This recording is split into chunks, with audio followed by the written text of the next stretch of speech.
तो welcome again. हमारा जो अब इस टाइम पे टॉपिक है वो है biotechnological application in medicine. Medicine में बायोटेक्नोलॉजी का क्या एप्लीकेशन है उसके ऊपर हम लोग चर्चा करेंगे और यहाँ देखेंगे कि मेडिसिन में हम कैसे यूज़ करते हैं बायोटेक्नोलॉजी। तो अगर आप देखें कि रिकॉम्बिनेंट डीएनए टेक्नोलॉजी जो प्रोसेस है have been made immense impact in the area of health care. हमारे जो हेल्थ केयर का एरिया उसमें एक बड़ा इम्पैक्ट दिया है इसने, ठीक है, बाई इनेबलिंग मास प्रोडक्शन। और इसमें क्या हो रहा है, मास प्रोडक्शन है और safe and more effective therapeutic drugs. ये जो हमारा एरिया है उसमें ये सारी चीजें हुई। Immunological responses are in common in case of similar products isolated from non human resources. Non human resources से भी ये निकाले गए। एट प्रेजेंट, आज के दिन, about 30 recombinant therapeutics have been approved for human use over the world। 30 recombinant therapeutics जो हैं वो हमारे पूरे संसार में अप्रूव कर दी गई है ह्यूमन यूज के लिए। और इंडिया में 12 प्रेजेंट है अभी मार्केट में जो जेनेटिकली बनी हुई है, ठीक है, या बायोटेक्नोलॉजी के यूज से बनी हुई है। ठीक, अब इसमें पहला नाम जो आता है वो है जेनेटिकली इंजीनियर्ड इंसुलिन का। जो हमारी इंसुलिन है वो जेनेटिकली इंजीनियर्ड इंसुलिन के ऊपर हम लोग यहाँ पे चर्चा करेंगे कि क्या होती है। देखिए इंसुलिन कैसे बनती, क्या होता है, इसके ऊपर पहले हम आपको थोड़ा सा ज्ञान बता देते हैं और उसके बाद हम लोग आगे की बात करते हैं। देखिए, तो जो हमारी इंसुलिन है, इंसुलिन, ये जो इंसुलिन होती है ये कहां से बनती है, ये पैंक्रियास से बनती है। और इंसुलिन है क्या, एक हार्मोन है और ये हार्मोन पैंक्रियास से बनता है, आइलेट्स ऑफ लैंगरहैंस से। लेकिन जो हार्मोन है ये किस तरीके के, कई तरीके के हार्मोन होते हैं। ये हार्मोन है प्रोटीन हार्मोन। ये कैसा हार्मोन है, प्रोटीन का बना हुआ है, ठीक। और अगर ये किसी के अंदर ज्यादा नहीं निकलता है, इसका काम क्या होता है, ये हमारे अंदर जो ग्लूकोज होता है ये ग्लूकोज को, एक्स्ट्रा ग्लूकोज को किस में बदल देता है, ग्लाइकोजन में बदलवाने में हेल्प करता है। लिवर में ये स्टोर हो जाता है, ठीक, ग्लाइकोजेनेसिस कहलाता है प्रोसेस। लेकिन अगर हम इंसुलिन कम बनाएंगे तो ये प्रोसेस होगा नहीं, जिसकी वजह से हमें दिक्कत आएगी। तो साइंटिस्ट ने पहले ट्रेडिशनली क्या देखा कि जो स्लॉटर हाउस थे जहां कटते थे जानवर, उन जानवरों के पैंक्रियास से इंसुलिन को निकाला और जानवरों के पैंक्रियास से इंसुलिन को निकाल के इंसानों को दिया। पता चला उसमें कुछ ना कुछ चीजें आ गई। भाई आप किसी दूसरे की चीज आप अपने अंदर लगाओगे तो कहीं ना कहीं तो उसमें मिसमैच आएगा, तो इसलिए फिर दिक्कत आने लगी। तो साइंटिस्ट ने एक नया मेथड डेवलप किया बायोटेक्नोलॉजी का यूज करके, जेनेटिकली इंजीनियर्ड इंसुलिन का। इसके लिए सबसे पहले हमें ये पता होना चाहिए कि इंसुलिन कहां से मिलती है। पैंक्रियास से मिलती है और बीटा सेल्स इंसुलिन को बनाती है, ठीक है। पैंक्रियास की जो बीटा सेल्स हैं वो इंसुलिन को बनाती हैं। उन सेल्स को तोड़ना पड़ेगा, वहां से इंसुलिन का जीन लाना पड़ेगा। लेकिन हमारी बॉडी के अंदर इंसुलिन कैसे बनता है वो जरा तरीका देखिए। इंसुलिन बेसिकली जो हमारा प्रोटीन है वो बना होता है 3 चेन का, जिसमें से ए चेन होती है, बी चेन होती है और सी चेन होती है। ये यहां से यहां तक वाली सी चेन हो गई। ये जो सी चेन है ना, जब बना होता है इंसुलिन हमारे अंदर बनता है तो ये बनने का प्रोसेस में सी चेन होती है। लेकिन ये इंसुलिन होता है पहले प्रो इंसुलिन। कैसा इंसुलिन है ये प्रो इंसुलिन है, यानी इनएक्टिव है। जैसे हमने आपको प्रोटॉक्सिन बताया था, ये प्रो इंसुलिन है। ये कैसा होगा, इनएक्टिव होगा। इसको क्या करना पड़ेगा, हमें एक्टिवेट करना पड़ेगा। एक्टिवेट करने के लिए क्या करा जाता है, इस ए चेन को लिया जाता है और बी चेन को लिया जाता है, सी चेन को काट दिया जाता है और ए चेन और बी चेन को हम डाइसल्फाइड बॉन्ड के थ्रू जोड़ देते हैं। ए चेन 20 अमीनो एसिड की होती है और बी चेन 31 अमीनो एसिड की या 30 अमीनो एसिड की, तो लगभग 51 अमीनो एसिड का ये पूरा प्रकार इंसुलिन होता है। तो ए चेन और बी चेन ही होती है, सी चेन नहीं होती। ये तो इंसानों के अंदर तरीका था जिस तरीके से ये हमारे अंदर बनती। लेकिन अब चूंकि हम जेनेटिक्स के जमाने में है, बायोटेक्नोलॉजी के जमाने में है, तो हम क्या करेंगे, हम ए चेन बनाने वाले डीएनए को लेंगे जो ए चेन बनाएगा और उस डीएनए को हम इंट्रोड्यूस करेंगे किसी बैक्टीरिया के अंदर, ठीक है, किसके अंदर, बैक्टीरिया के अंदर। और ऐसे ही बी चेन बनाने वाले डीएनए को हम किस में डाल देंगे, किसी बैक्टीरिया के अंदर, ठीक है, ये भी बैक्टीरिया के अंदर, और इन बैक्टीरिया को हम ग्रो कराएंगे अलग अलग। तो इससे ए चेन पूरी बनती चली जाएगी, भाई डीएनए है, डीएनए से आरएनए बनेगा, आरएनए से प्रोटीन बनेगा, तो ए चेन इधर बन गई, हमने इधर से ए चेन निकाल ली। इधर हमने क्या करा, इधर भी वही डीएनए से आरएनए, आरएनए से प्रोटीन, और इधर हमने बी चेन निकाल ली। चूंकि आपको एक चीज पता है कि कोडॉन्स आर यूनिवर्सल, तो चाहे वो बैक्टीरिया के अंदर बने चाहे हमारे अंदर बने, प्रोटीन सेम ह्यूमन वाली होगी, क्योंकि हमने ह्यूमन वाला ही डीएनए डाला है तो हमें ह्यूमन वाली ही प्रोटीन मिलेगी। इस तरह से हमारा कोई भी मिसमैच नहीं आएगा। फिर हम इन चेन्स को ए और बी वाली चेन्स को उठा के जोड़ लेंगे और हमारा आर्टिफिशियल बन जाएगा इंसुलिन। और ये इंसुलिन जो है ह्यूमुलिन के नाम से बेचा गया सबसे पहले। ह्यूमुलिन किस नाम से बेचा गया बेटा? ह्यूमुलिन के नाम से ये इंसुलिन सबसे पहले मार्केट में आया। और जिस कंपनी ने ये काम किया था उसका नाम था एली लिली, ठीक है। और 1983 में ये काम इसने किया था। क्लियर हो रही है बात या नहीं? चलिए, तो अब इसको जल्दी से यहां देख लेते हैं और इसके ऊपर फिर आगे भी काम करेंगे। पहले इंसुलिन के ऊपर बात कर लेते हैं कि एनसीईआरटी में क्या लिखा हुआ है। देखिए, insulin used for diabetes earlier extracted from pancreas of slaughtered cattle और पिग्स। कैटल और पिग्स से निकाली जाती थी। Insulin from animal resources do cause some time patient to develop allergy कर सकती थी या अदर टाइप ऑफ रिएक्शन हमारी बॉडी में हो सकती थी। तो insulin consist of two short polypeptide chain. Insulin दो शॉर्ट पॉलीपेप्टाइड चेन की बनी होती है, चेन ए होती है और एक चेन बी होती है, that are linked together disulphide bridges. तो किससे? डाइसल्फाइड ब्रिजेस से लिंक होती है। अब क्या करा जाएगा, यहां देख लीजिए आप, प्रो इंसुलिन इस तरीके से होती है। इसमें ये आपकी हो गई ए चेन, ये हो गई बी चेन और बीच में है सी चेन। समझ में आ रही है? तो इसको, ये डाइसल्फाइड ब्रिजेस है, इससे इसे जोड़ दिया गया, ए पेप्टाइड चेन और बी पेप्टाइड चेन को, और ये सी हटा दिया गया। ये हमारा तरीका होता है हमारे अंदर। In mammals including humans insulin is synthesised as pro hormone. ये प्रो हार्मोन की तरह सिंथेसाइज होती है हमारे अंदर, जिसे हम प्रो इंसुलिन कहते हैं, ठीक है। ये प्रो हार्मोन जो होता है इसकी प्रोसेसिंग होती है, जैसे यहां आपको दिखा रही जा रही है processing, and become fully mature. और इस प्रोसेसिंग के बाद क्या हो जाता है, पूरी तरह से ये मैच्योर हो जाता है। क्लियर हो गई बात? जिसमें सी पेप्टाइड चेन जो है वो नहीं होगी। C peptide is not present in mature insulin, it is removed during the maturation process, ठीक। और हमारा मेन चैलेंज था production of using recombinant DNA technology. ये कब से करा? 1983 में एली लिली कंपनी जो थी, अमेरिका की कंपनी थी, उसने काम किया। उसने दो डीएनए सीक्वेंस को बनाया, ए और बी सीक्वेंस को, और उसको जो ह्यूमन के लिए जरूरी होते हैं उसको इंट्रोड्यूस किया प्लाज्मिड्स में और ई कोलाई के अंदर डाल दिया। और चेन ए और चेन बी को फिर वहां से निकाला, सेपरेट किया, और सेपरेट करके कंबाइन कर दिया डाइसल्फाइड बॉन्ड के थ्रू, और बन गई पहली इंसुलिन, जिसे हम ह्यूमन इंसुलिन कहते हैं। क्लियर हो गई बात?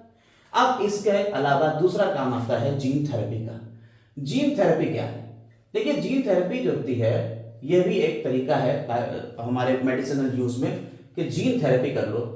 थेरेपी तो आपको पता ही है, लेकिन जीन की थेरेपी क्या होगी? देखिए, यहां पे पहले तो डेफिनेशन देख लीजिए। Gene therapy is the attempt to do this. क्या? अगर आपको कोई इनहेरिटेड डिजीज है, इनबॉर्न है, पैदा होने के साथ साथ में आ रही है, तो उस डिजीज को कैसे सही किया जाए, और उसके लिए हमारे पास जो टेक्निक है वो कौन है? जीन थेरेपी है। Gene therapy is a collection of methods that allows correction of gene defect that has been diagnosed in child embryos. Gene therapy जो है उससे आपके चाइल्ड, जो बच्चा पैदा होने वाला है, उसके एम्ब्रियो में ये पता चल जाए अगर कि उसको कौन सी बीमारी होने वाली है। जेनेटिक्स के थ्रू हमने ये पता किया बायोटेक्नोलॉजी के थ्रू कि उसको बीमारी, जैसे एमनियोसेंटेसिस में हम करते थे, बीमारी का पता चल गया। अब क्योर करने के लिए हम बायोटेक्नोलॉजी का यूज कर लेंगे। तो कैसे करेंगे? Here genes are inserted into a person cell. यहां पे क्या करेंगे हम? किसी पर्सन जो पैदा होने वाला है उसके अंदर हम जीन खुद ही डाल देंगे। मान लीजिए कोई जीन कम था या ज्यादा था, डिलीशन हो गया था, म्यूटेशन हो गया था, तो हम वो जीन उसमें डाल देंगे, सही कर देंगे एम्ब्रियो लेवल पे ही। And tissue to treat the disease. तो इसमें क्या करेंगे? Here genes are inserted to a person cell या tissue to treat the disease. इस डिजीज को करेक्ट करने के लिए हम उसमें जीन डालेंगे। Correction of the genetic defect involves delivery of a normal gene into the individual or embryos to take over the function। इसमें हम करेक्शन कर देंगे, नॉर्मल जीन जो है वो उस फंक्शन को करने लगेगा, काम करने लगेगा, तो कंपनसेट कर देगा नॉन फंक्शन जीन के फंक्शन को। ठीक, जो नॉन फंक्शनल जीन था, जो फंक्शनल नहीं था, वो काम नहीं कर पा रहा था, उसकी जगह पे हमने आर्टिफिशियली एक जीन डाल दिया किसके अंदर, एम्ब्रियो के अंदर, और वो काम ये करने लगेगा। तो इस तरह से हमारी जो बच्चा पैदा होगा उसके अंदर अब डिफेक्ट कोई नहीं रहेगा। ठीक, एक पहला केस जीन थेरेपी का जो आया है वो एक 4 साल की बच्ची है, ठीक है, उसमें देखने को ये मिला। और 4 साल की बच्ची का जो केस था उसमें जो चीजें थी उनको हम थोड़ा सा आपको यहाँ पे समझाने की कोशिश करेंगे, वो आप देखिएगा।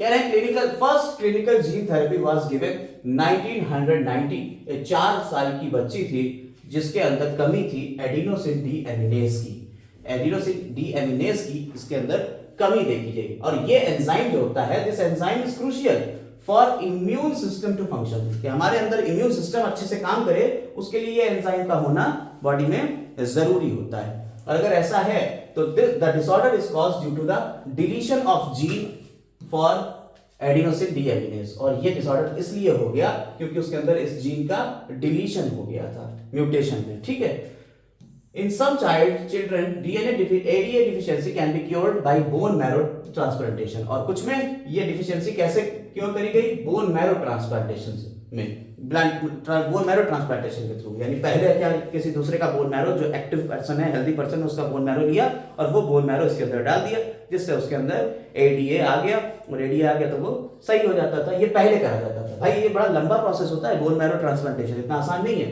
In others it can be treated by enzyme replacement therapy. और कुछ में ये एंजाइम बाहर से ही दे दिया जाता था कि इंजेक्शन लगा दे रहे हैं, एंजाइम रिप्लेसमेंट थेरेपी है, in which the functional ADA is given to the patient by injection. लेकिन but the problem with both of these, इन दोनों में क्या थी problem, that they are not completely curative. दोनों से हमें इलाज है। भाई बोन मैरो जब तक काम कर रही थी तब तक काम कर रही थी, सेल्स तो खत्म हो जाएंगी। ऐसे ही एंजाइम जब तक काम कर रहा है तब तक काम कर रहा है, हमें बाहर से फिर डालना पड़ेगा, तो क्योर नहीं, इलाज नहीं हो पाया।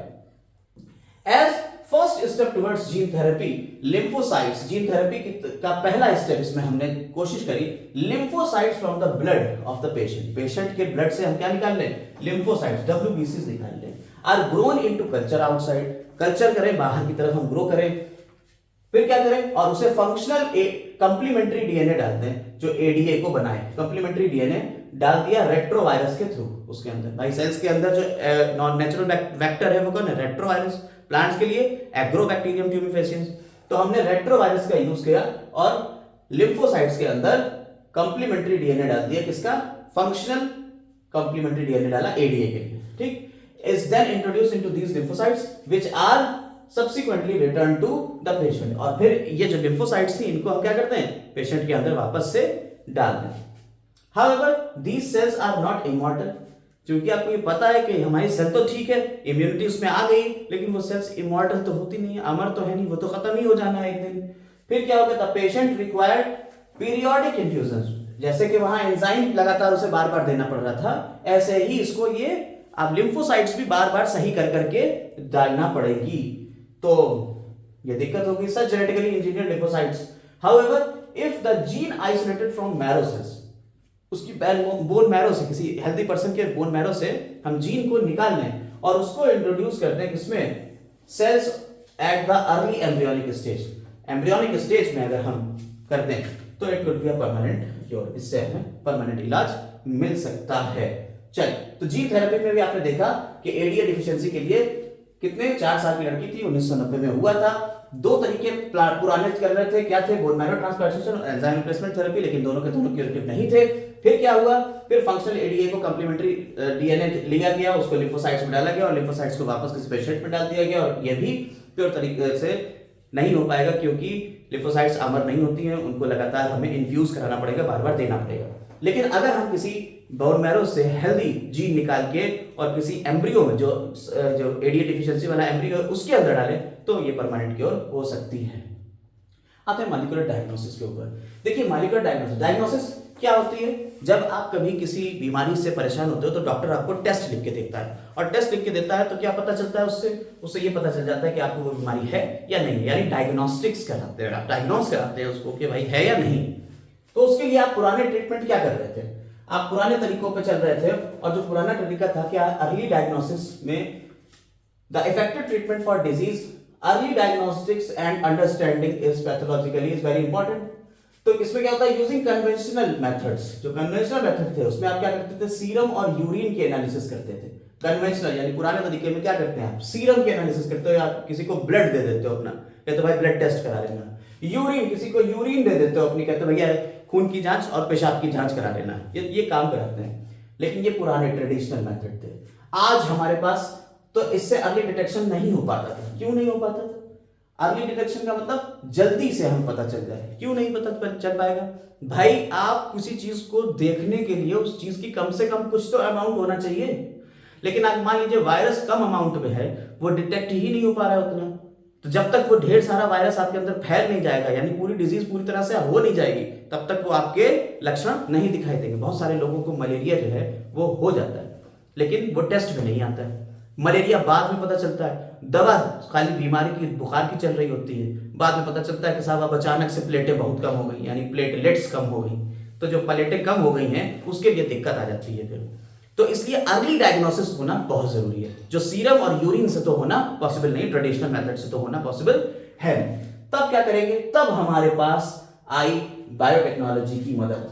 और बायोटेक्नोलॉजी की जो मदद आई उसमें क्या है, recombinant DNA technology, polymerase chain reaction और एंजाइम लिंक्ड इम्यूनोसॉर्बेंट एसे यानी ELISA are some of the techniques that serve purpose for early diagnosis. तो अर्ली डायग्नोसिस के लिए हमारे पास कितने मेथड हो गए, 3 मेथड हो गए, recombinant DNA technology, polymerase chain reaction और एंजाइम लिंक्ड इम्यूनोसॉर्बेंट एसे जैसे कि एलिसा। ये तीन तरीके हो गए।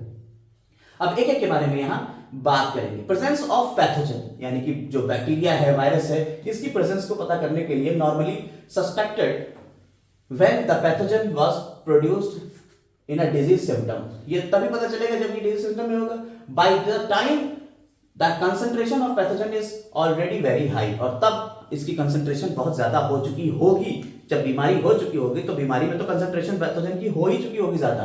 तब क्या करेंगे, however very low concentration of bacteria or viruses at the time when these symptoms of these disease are not visible can be detected, यानी कि सिम्टम नहीं नजर आ रहे हैं, तब भी हम पता लगा सकते हैं कि उसको ये वायरस है या नहीं है, या ये बैक्टीरिया है या नहीं है। कैसे पता लगाएंगे, by amplification of their nucleic acid by PCR. तो पीसीआर में हम यही करते हैं कि उनके न्यूक्लिक एसिड को हम एम्प्लीफाई कर देते हैं और उसको डिटेक्ट कर लेते हैं। अपने आप ही पीसीआर तो बाहर सेल के बाहर निकाला और उसको हमने पीसीआर के थ्रू बढ़ाते चले गए।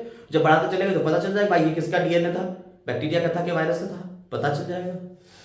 तो PCR is now routinely used to detect HIV in suspected AIDS patient, यानी कि अगर सस्पेक्ट हो रहा है, क्योंकि एड्स के लिए भाई साहब बहुत खास बात है, 6 से लेके ये 5 साल या 10 साल तक इसका विंडो पीरियड चलता है। ये पता ही नहीं चलती, 6 महीने से लेके 10 साल तक ये पता ही नहीं चलेगा आपको कि आपको एड्स है या नहीं। आपको लगेगा नॉर्मल जुकाम बुखार है, इम्यूनिटी कम हो रही है, तो आप बाहर से झंडू पंचारिस्ट और ये सब लेना शुरू कर दोगे, लेकिन आपको होगा क्या, एड्स होगा। उसके पता करने के लिए पीसीआर टेक्निक का यूज कर लीजिए, तो अर्ली डिटेक्शन आपको पता चल जाएगा कि आप सस्पेक्टेड हैं, एड्स के पेशेंट हैं या नहीं। It is being used to detect mutations in gene in suspected cancer patients too. तो हम ये भी पता कर सकते हैं कि कैंसर हुआ है किसी को या नहीं, उसके लिए भी पीसीआर। आपने देखा होगा डॉक्टर क्या करता है, ऑपरेशन जब करते हैं तो उसमें वो कहता है भाई इसका आप जो है बायोप्सी करा लीजिए। बायोप्सी में क्या होता है, आप वहां से कट करते हो और कट करके किसी को भेज देते हो वो कटिंग पार्ट, और फिर वो उसका पीसीआर के थ्रू डिटेक्ट करता है कि उसमें म्यूटेशन हुआ है या नहीं, क्योंकि म्यूटेशन से ही कैंसर होता है। ऑन्कोजीन, प्रो ऑन्कोजीन में कन्वर्ट हो जाते हैं। तो ये भी पता कर सकते हैं कि कैंसर है या नहीं, किससे, पीसीआर के थ्रू। It is powerful technique to identify many of other genetic disorders, और इससे हम कुछ और जेनेटिक डिसऑर्डर्स को भी पता कर सकते हैं। तो ये पीसीआर के बारे में इस पैराग्राफ में पूरा बता दिया गया। उम्मीद कर रहे हैं आपको समझ में आ रहा होगा। अ सिंगल स्ट्रैंडेड डीएनए और RNA tagged with radioactive molecule probe allowed to hybridise its complementary DNA clone. तो अब क्या कर रहे हैं, एक सिंगल स्ट्रैंडेड आरएनए ले रहे हैं या डीएनए ले रहे हैं। देखिए सिंगल स्ट्रैंडेड डीएनए और आरएनए हम मॉलिक्यूलर बेसिस में बता चुके हैं आपको, सिंगल स्ट्रैंडेड आरएनए कौन होता है और सिंगल स्ट्रैंडेड डीएनए कौन होता है, इसके बारे में बता चुके। क्यूबी बैक्टीरियोफेज ये टैग करते हैं with a radio active molecule. इसको हम रेडियो एक्टिव मॉलिक्यूल से टैग लगा देंगे, उसमें रेडियो एक्टिव थाइमिडीन या जो चीजें, जिसे हम क्या कह देंगे, प्रोब। इसको हम अलाउ करेंगे कि ये हाइब्रिडाइज कर जाए complementary DNA in a clone of cells, ये सेल के अंदर जो कम्प्लीमेंट्री डीएनए है उससे ये क्लोन कर जाए और इसमें रेडियो एक्टिव वाला ये मटेरियल लगा होगा, तब हम डिटेक्ट कर सकते हैं यूजिंग रेडियो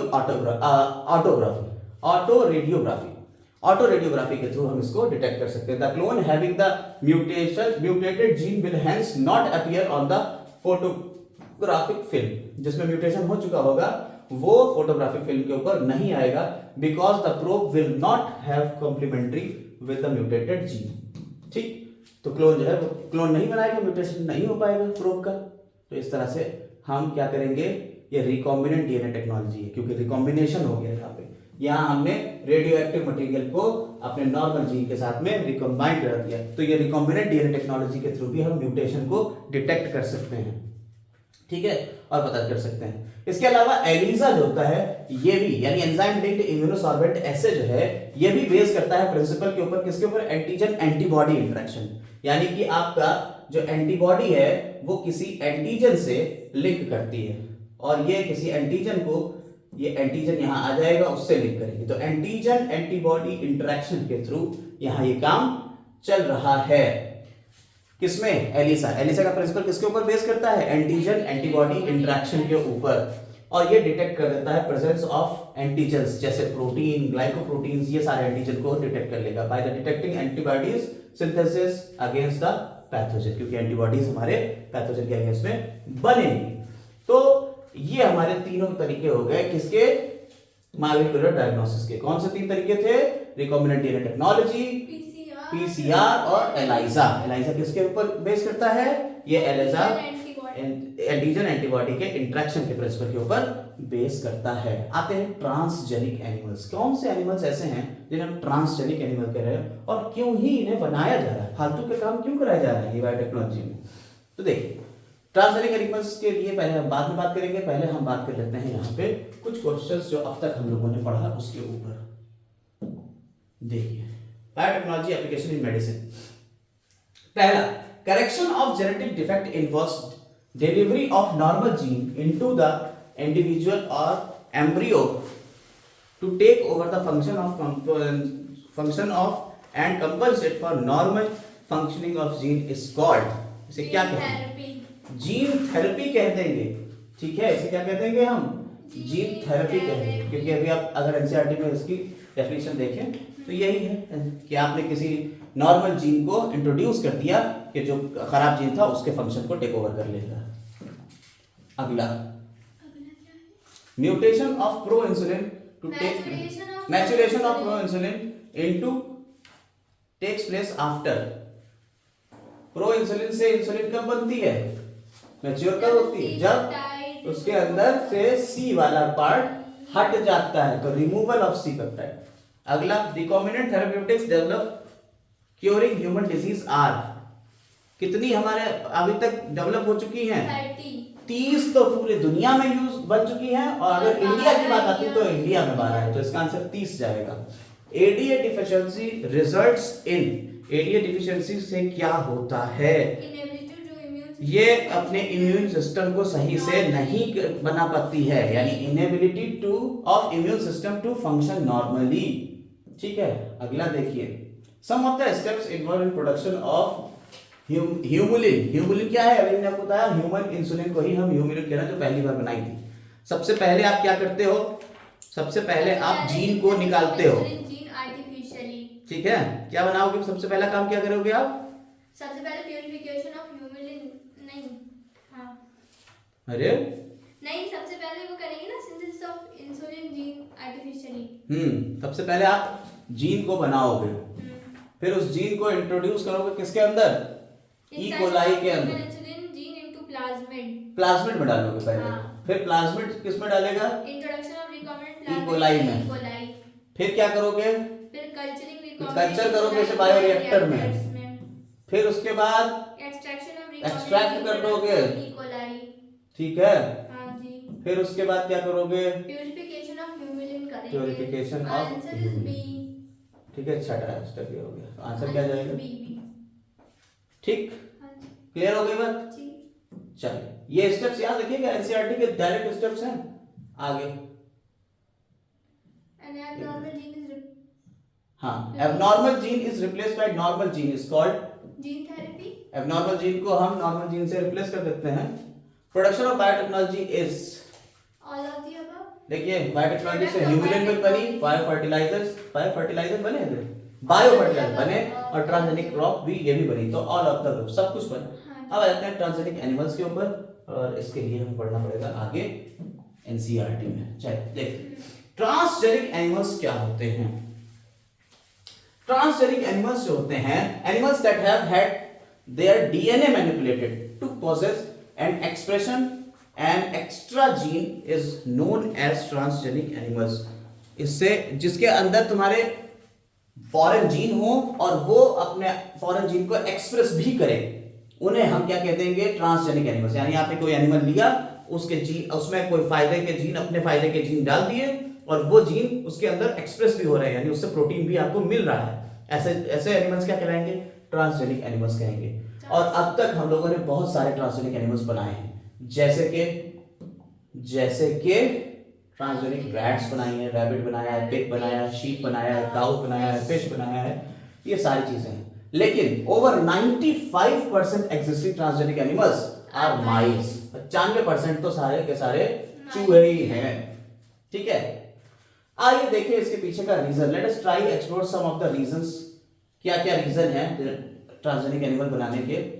पहला है नॉर्मल फिजियोलॉजी एंड डेवलपमेंट। हम सबसे पहले तो स्टडी करेंगे कि नॉर्मल फिजियोलॉजी और डेवलपमेंट कैसे होता है। देखिए transgenic animals can be specifically designed to allow the study of how genes are regulated, कि जीन किस तरीके से रेगुलेट करते हैं। हमने आपको जीन रेगुलेशन पढ़ाया है लैक ओपेरॉन में, ठीक है, कि जीन रेगुलेशन कैसे हो रहा है and how they affect the normal functions of the body, और ये हमारी बॉडी के नॉर्मल फंक्शंस पे कैसे जीन असर डाल रहा है और उसका डेवलपमेंट कैसे करा रहा है। तो study of complex factors involving the growth such as insulin like growth factors by introducing gene from other species that alter the formation of this factor and the studying the biological effect are result information is obtained about the biological role of factors in the body। तो इन सब चीजों से हमने उसके अंदर gene डाला, complex factors डाले और उन फैक्टर्स का क्या हमारी बॉडी के ऊपर असर पड़ा और उनके असर का सारा स्टडी करना, उनका रोल, बायोलॉजिकल रोल उन फैक्टर्स का हम स्टडी कर सकते हैं। कैसे? ट्रांसजेनिक एनिमल्स के थ्रू। क्लियर? दूसरा हम क्या कर सकते हैं, स्टडी ऑफ डिजीज। हम किसी डिजीज की स्टडी कर सकते हैं, किससे? ट्रांसजेनिक एनिमल के through. Many transgenic animals are designed to increase our understanding how gene contribute to the development of disease. हम इस तरीके से उन्हें डिजाइन करते हैं कि हमें यह पता चल जाए कि जीन कैसे कंट्रीब्यूट कर रहा है किसी डिजीज के डेवलपमेंट में। These are specifically made to serve the models of human disease so that investigation of new treatments of disease is made। तो इंसानों के ऊपर हम अगर इसका देखें कि किस तरीके से वो इफेक्ट कर रहा है तो हम नई रिसर्च कर सकते हैं और हमें फायदा हो सकता है। Today transgenic models exist for many human diseases. आज हमारे पास बहुत सारे ह्यूमन डिजीज के लिए ट्रांसजेनिक मॉडल हैं, जैसे कैंसर के लिए, सिस्टिक फाइब्रोसिस के लिए, रिमेटॉइड आर्थराइटिस के लिए, अल्जाइमर के लिए। याद रखिएगा इन डिजीज के लिए हमारे पास अभी ट्रांसजेनिक एनिमल्स मौजूद हैं कि हम इनकी डिजीज को स्टडी कर रहे हैं उनके ऊपर। अब आ जाता है हमारे पास बायोलॉजिकल प्रोडक्ट्स।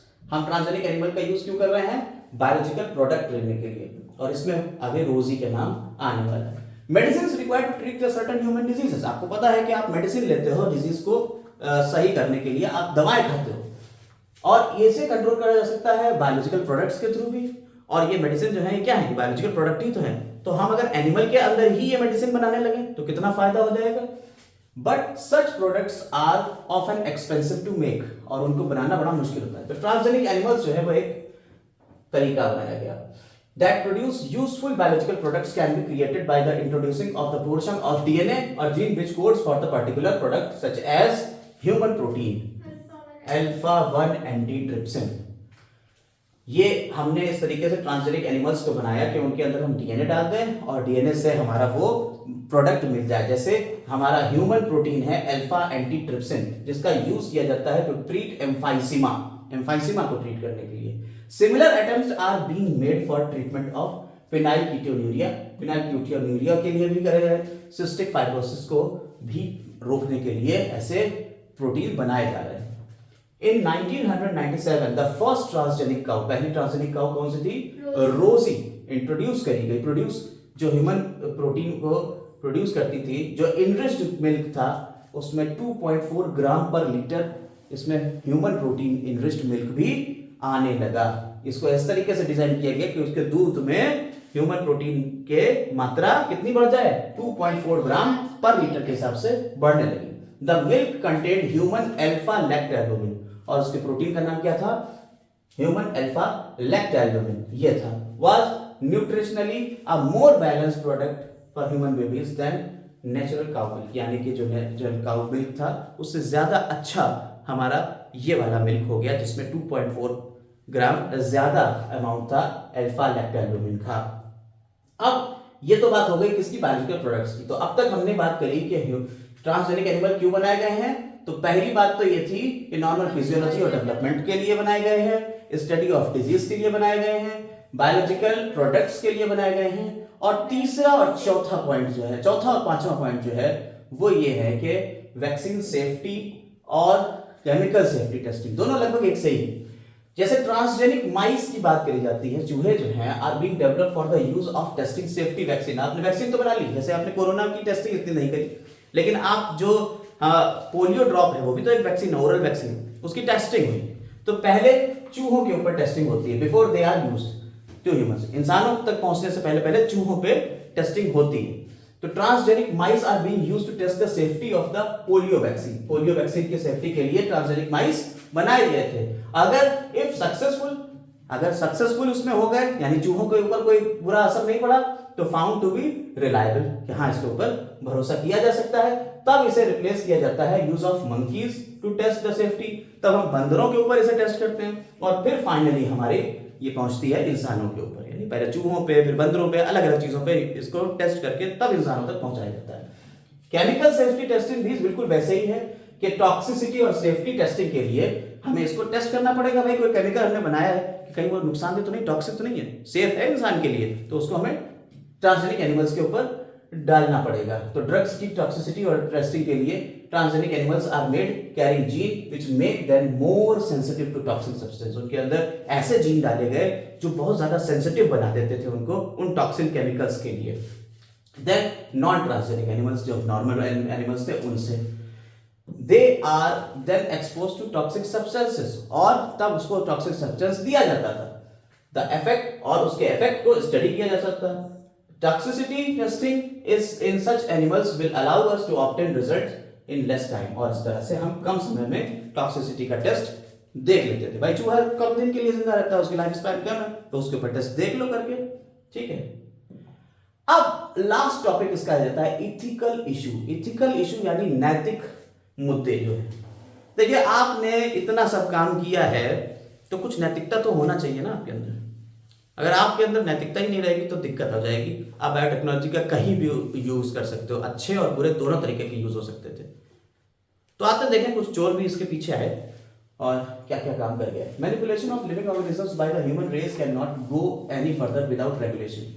क्योंकि अगर हम मैनिपुलेशन करने लगे इंसानों के जीन को, तो हम इसे बुरे से बुरा जीन भी बना सकते हैं, अच्छे से अच्छा जीन भी बना सकते हैं, शैतान भी बना सकते हैं और इंसान रहमान, दोनों तरीके के बनाना हमारे ही हाथ में है।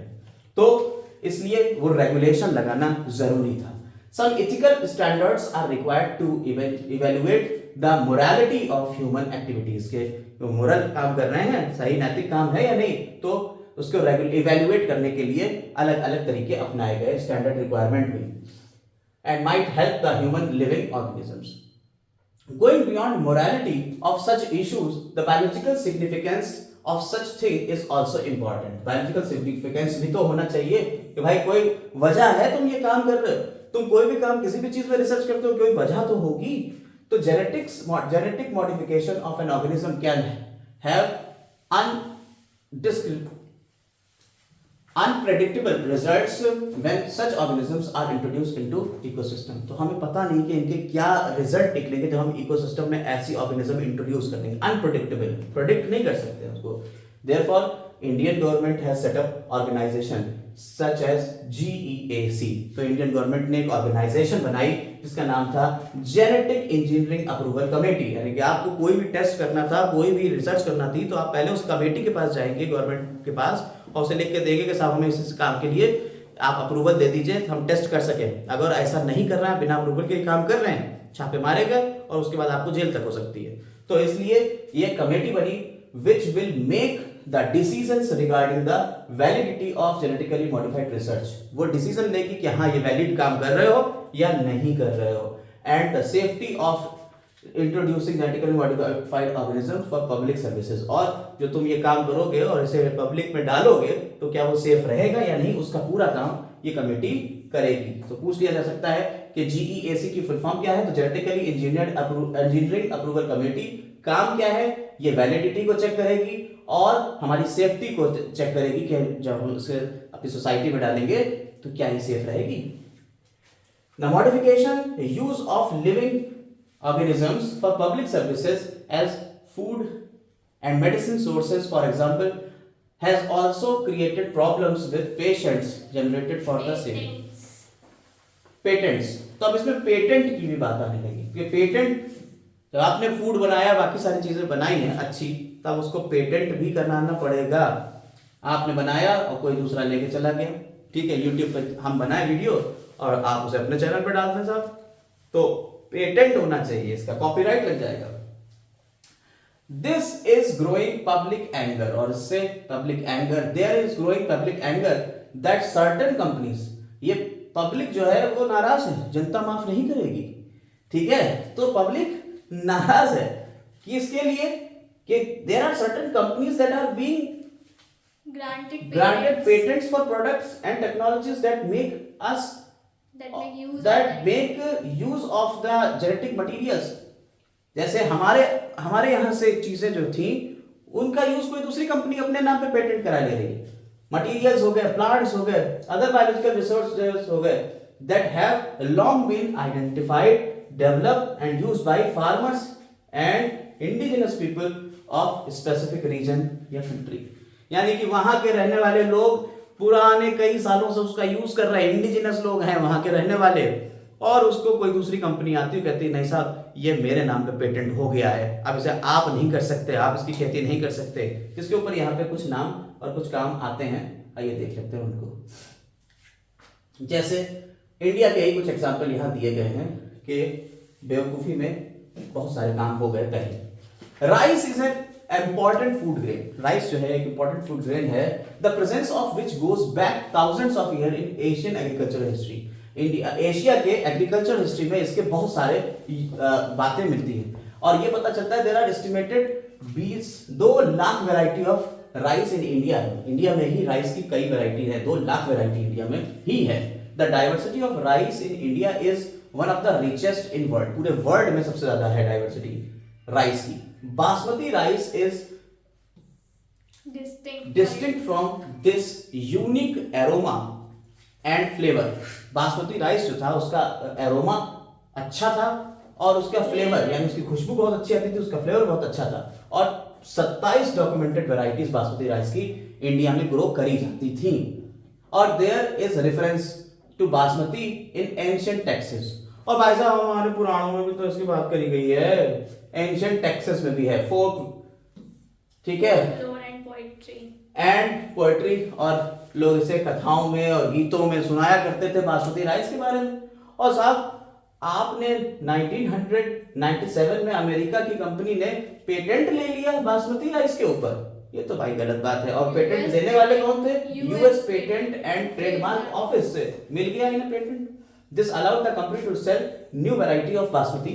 इसने क्या करा, इसने कहा कि आप बासमती की नई नई वैरायटी कर सकते हो क्योंकि आपके पास पेटेंट अधिकार है इन यूएस एंड अब्रॉड। और अब यूएस में भी इसे बेचो और बाहर विदेशों में बेचो। This new variety of basmati has actually been derived from Indian farmer, और ये इंडियन फार्मर ने बेचारों ने बनाई थी और वो वहां से लेके चले गए।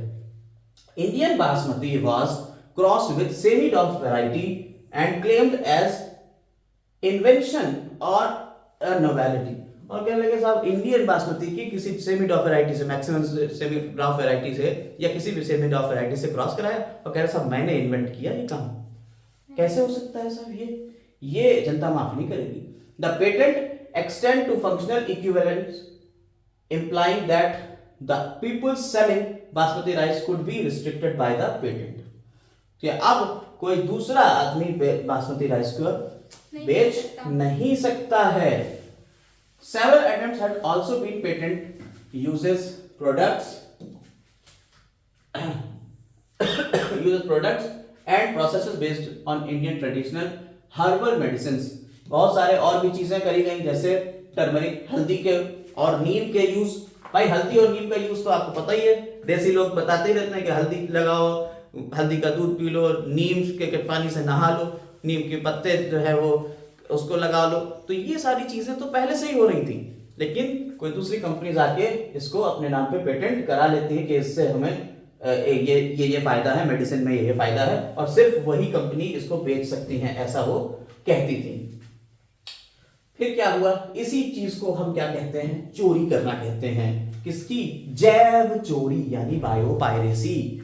Biopiracy is a term used to refer to the use of bioresources by multinational companies and other organizations without proper authentication from the countries and proper concern without compensatory payment। यानी कि आप बिना पेमेंट दिए, कोई compensatory payment भी नहीं दे रहे हो, ना आपने हमसे ऑथराइजेशन लिया, और कोई दूसरी कंपनी इसको अपने नाम से बेच रही है, इसे हम क्या कह देते हैं? बायोपायरेसी कह देते हैं। Most of the industrialised nations are rich financially but poor in biodiversity and traditional knowledge। In contrast, the developing and underdeveloped world is rich in biodiversity।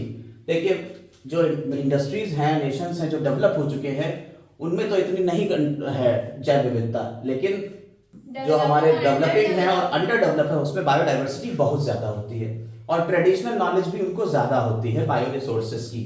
ठीक है, तो traditional knowledge related to bio resources can be exploited, और इसको exploit किया जा सकता है। भाई आप गए, आप मान लीजिए लद्दाख में गए, और लद्दाख के किसी एक पौधे को आपने देखा कि वहां के लोग इसका यूज कर रहे थे, आप आए, आपने कहा साहब ये तो बड़ी मजेदार काम कर रहे हैं लद्दाख वाले, चलो हम इसे अपने नाम से पेटेंट करा लेते हैं कि मैंने इसके यूज की सारी रिसर्च करी है, इसको यहाँ यूज किया जा सकता है, ऐसे ऐसे अगर बीमारियां हैं तो उसमें ये पौधा लगा लो, और आपने इसे पेटेंट कर लिया। अब बेचारे लद्दाख वाले कह रहे हैं कि साहब हमने तो सिखाया और ये जाके वहां पेटेंट कर लिया, तो सब ये सब चीजें बड़ी दिक्कत वाली हो जाती हैं।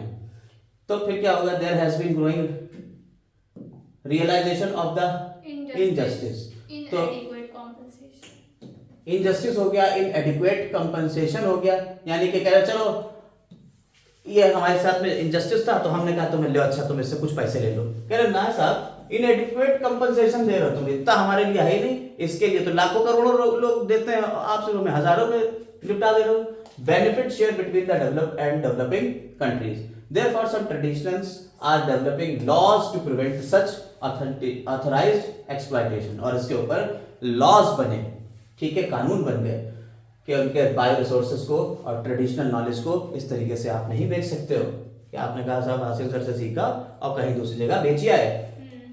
Indian parliament has recently clear the second amendment of the Indian patent bill. इन्होंने क्लियर करा इंडियन पार्लियामेंट में एक इंडियन पेटेंट बिल आ गया, सेकंड अमेंडमेंट हुआ, ठीक है, that takes such issues into consideration, और ऐसी बातें उन्होंने कंसीडर करी कि हाँ अब आगे से हम इंडियन पार्लियामेंट ने ये बात कही कि हम इसके ऊपर नजर रखेंगे, और including the patent term emergency provisions and research and development. Emergency provisions की भी बात करी कि साहब ऐसा है कि आपको पता है कि पेड़ आपका बड़ा इंपॉर्टेंट था, आपके बगैर कोई यूज नहीं कर सकता है, लेकिन इंडिया में इमरजेंसी आ गई, ऐसी बीमारियां फैल गई जिसमें उस पेड़ की ही जरूरत पड़ रही है। तो ये नहीं होगा कि आप कह रहे सब पेटेंट तो मेरे पास है, मैं ही उगाऊंगा ये पेड़ और कोई नहीं उगाएगा, ऐसा नहीं। अगर इमरजेंसी होगी तो फिर इंडिया के लिए सारे रास्ते खुल जाएंगे, ठीक है। और इस तरह से हमारा ये टॉपिक भी खत्म हो जाता है। आइए इसके ऊपर कुछ क्वेश्चंस देख लेते हैं, कौन कौन से क्वेश्चंस इसमें रह गए, क्या से दिखेंगे कुछ, आइए देखते हैं। सिलेक्ट द इनकरेक्ट स्टेटमेंट, आपको इसमें इस इनकरेक्ट स्टेटमेंट बताना है ट्रांसजेनिक एनिमल्स का। पहला है transgenic animals are used for study of complex factors involved in growth such as insulin like growth factors. ये ट्रांसजेनिक एनिमल्स का यूज किया जाता है, कॉम्प्लेक्स फैक्टर्स हैं जिनका इन्वॉल्व किया जा रहा है in growth such as insulin like growth factors. तो ये तो बात सही है, ठीक। Transgenic animals are specially made to serve as models for human disease so that investigation of new treatment of disease is made possible। ये बात भी सही है। फर्स्ट ट्रांसजेनिक गाउ रोजी थी और ये प्रोटीन इनरिच्ड मिल्क इसके अंदर था जिस ह्यूमन अल्फा लैक्टोल्बुमिन के लिए, ये भी बात सही है। और transgenic mice are being developed for use in testing the safety of vaccine before they are used on humans. सारी बातें तो सही लग रही हैं। तो transgenic animals are specially made to serve as models for human disease so that investigation of new treatment of disease are made possible। तो आप बताइए इसमें से कौन सा गलत है?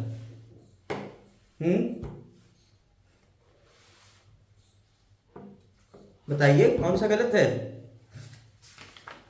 गलत है इसमें ये फर्स्ट ट्रांसजेनिक काउ सी गलत कैसे है? लेकिन ट्रांसजेनिक काउ रोजी जो थी वो प्रोड्यूस होती थी human protein enriched milk alpha lactalbumin. Albumin है वो प्रोटीन कहाँ है? Protein enriched milk containing human alpha lactalbumin, यही लाइन है। The first transgenic cow Rosie produce human protein enriched milk. देखिए produce human protein enriched milk containing The milk contain the human alpha lactalbumin। तो protein का नाम थोड़ी था human alpha लैक्टोल्बुमिन, तो कह रहा है हाँ प्रोटीन का नाम मतलब ये अच्छा हाँ ये प्रोटीन नहीं है, ठीक हाँ है, तो सी आएगा। इसलिए इसका आंसर क्या जाएगा? सी जाएगा। Next, transgenic animals that produce useful biological products can be created by introducing the portion of DNA which codes for particular product to treat emphysema, cystic fibrosis, phenylketonuria, Alzheimer, सारी ही डिजीजेस के लिए तो था। अभी आप लोगों ने पढ़ा कि सारी डिजीज के लिए तो था। एम्फाइसीमा के लिए भी ट्रांसजेनिक, सिस्टिक फाइब्रोसिस, फिनाइलकीटोन्यूरिया, अल्जाइमर के लिए नहीं था, है ना? अल्जाइमर के लिए नहीं था, तो ए बी एंड सी आएगा, ए और बी और सी आ जाएगा। कहाँ? ए बी और C. Transgenic models exist for which of the following human disease?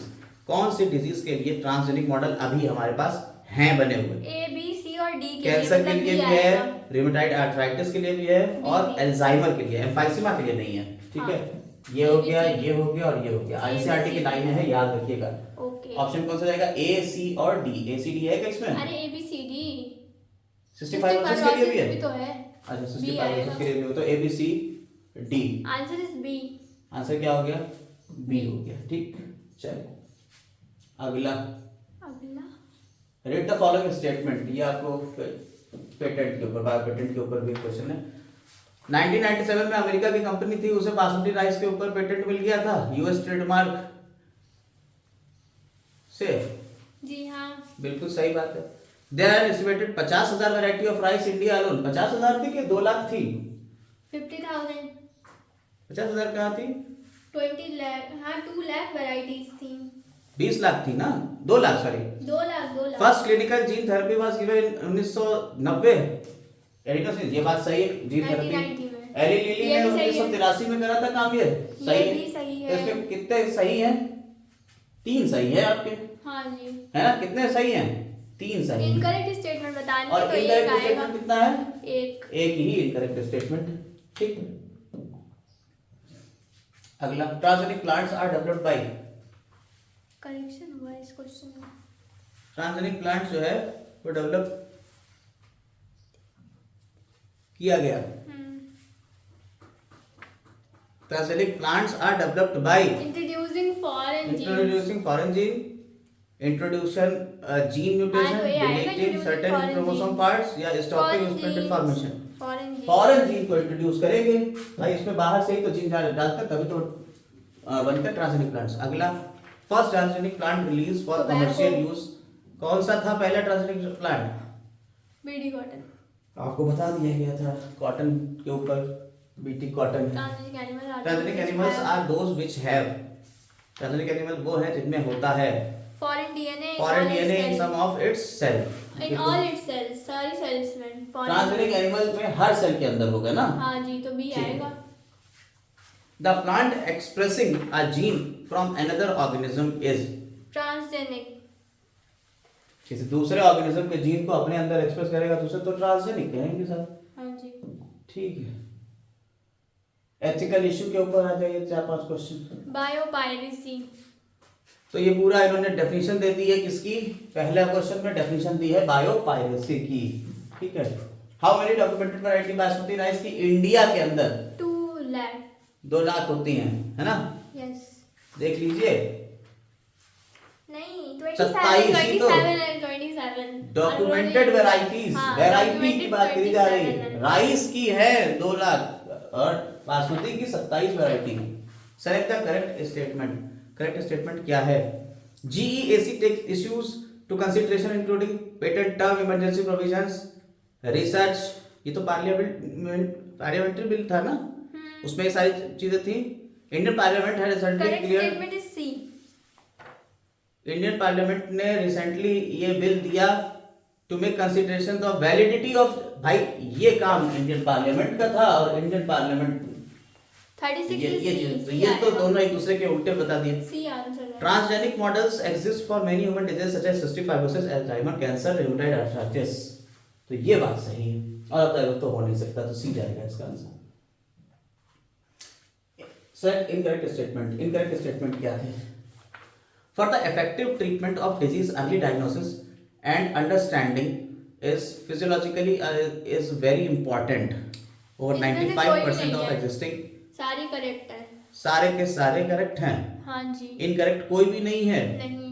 ठीक है, तो नन ऑफ द अबव जाएगा। रेगुलेटरी बॉडी हमारी कौन सी है ट्रांसजेनिक क्रॉप्स की? अभी बताया कि भाई जीईएसी है, जेनेटिक इंजीनियरिंग अप्रूवल कमेटी। ठीक, और इसके बाद हमारे कुछ क्वेश्चन शुरू होते हैं जो very short answer type questions हैं और लॉन्ग आंसर टाइप क्वेश्चंस हैं। ये सीबीएसई बोर्ड के लिए कुछ स्पेशल क्वेश्चंस हैं बोर्ड लेवल पे, ठीक है, और जिसको हम लोग डिस्कस करेंगे, अपनी अलग वीडियो बना देंगे इसके लिए, जिसमें हम बोर्ड रिलेटेड सारे क्वेश्चंस को डिस्कस करेंगे कि सीबीएसई बोर्ड में। जब तक हम इसका आपको एक सच ओवरव्यू दिखा देते हैं, आप स्क्रीनशॉट ले लेके रख लीजिएगा, पढ़ लीजिएगा। ये कुछ क्वेश्चंस हैं और इनके आंसर्स इनके साथ में दिए गए हैं, आप देख सकते हो। ठीक है, सिर्फ ओवरव्यू की बात हो रही है। कुछ क्वेश्चन इसमें अलग से भी डाले गए हैं, जैसे full form of SCID, severe combined immuno deficiency disease होती है। व्हाट इज बीटी कॉटन, ये इस तरीके के क्वेश्चन है, ये क्वेश्चन पूछ लिए जाते हैं, तो इसलिए आप ये सारे। व्हाट इज फ्लेवर सर्व, ये आपको एक क्वेश्चन समझ लीजिए। फ्लेवर सर्व एक ट्रांसजेनिक टोमेटो है जिसको ब्लॉक कर देता है पॉलीगैलेक्टुरोनेज, ये एंजाइम है, ये उसको बनने को ब्लॉक करता है, और ये पोस्ट हार्वेस्ट लॉस में हमें मदद करता है कि पोस्ट हार्वेस्ट लॉस नहीं होने देगी। फ्लेवर सर्व वैरायटी है। In insulin molecule which bond join, कौन सा बॉन्ड होता है? Disulphide. Amino peptide chains are present in one molecule of insulin, 2 chain होती हैं। कौन सी चीज हटाई जाती है इंसुलिन से? सी, जेनेटिकली मॉडिफाइड हार्मोन कौन है? इंसुलिन है। Which is used for PCR technique diagnosis, PCR के लिए आपको PCR two types of technologies हम यूज कर सकते हैं, तो एड्स के लिए और म्यूटेशन को डिटेक्ट करने के लिए पीसीआर का यूज कर लेते हैं। ट्रांसजेनिक एनिमल्स कौन कौन से हैं देख लीजिए।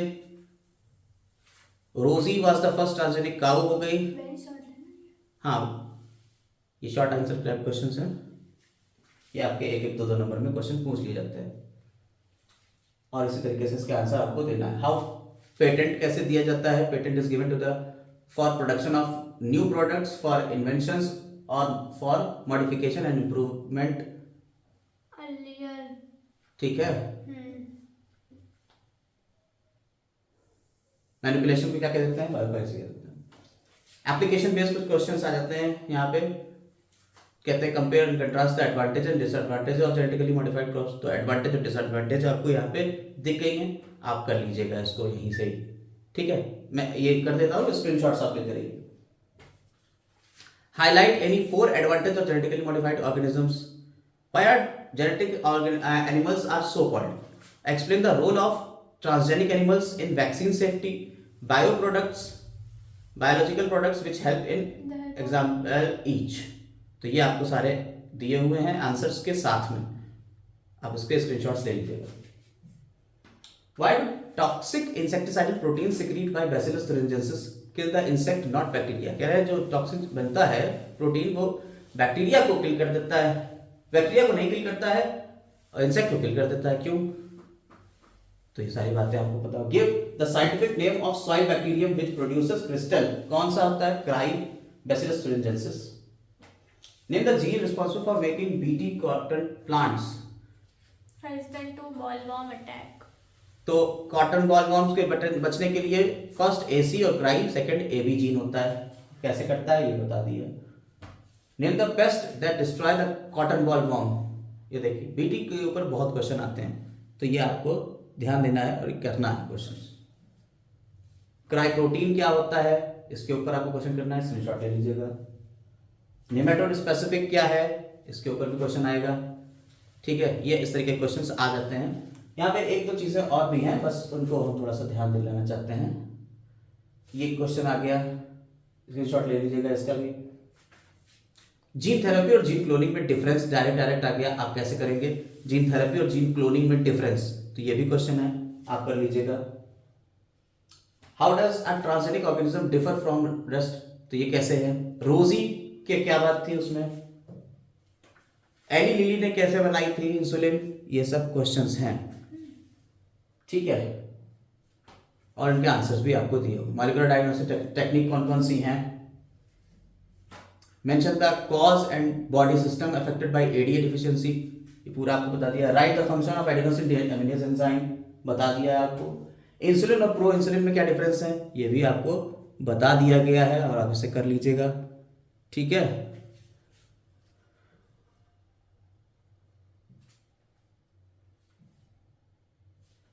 फंक्शन इंसुलिन, इंसुलिन के ऊपर क्वेश्चन देखिए कितने हैं। जेनेटिकली मॉडिफाइड ऑर्गेनिज्म, इसके ऊपर क्वेश्चन है, किस तरीके से किल करता है बैसिलस thuringiensis। पीसीआर क्या होता है, गिव रीजन, ये सारी चीजें enzyme replacement therapy, long answer type questions.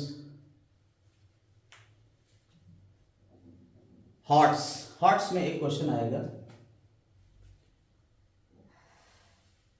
Interferon protect us, interferon किस तरीके से प्रोटेक्ट करते हैं, ये क्वेश्चन रख लीजिएगा। इस तरीके से डायरेक्ट क्वेश्चन के आंसर सीधे दिए हुए हैं।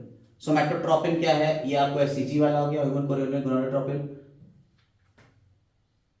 वायरसेस के ऊपर क्वेश्चन है। चक्रवर्ती बग क्या होता है, देखिए Chakrabarty bug is the super bug pseudomonas which multiply plasmids, they help in removing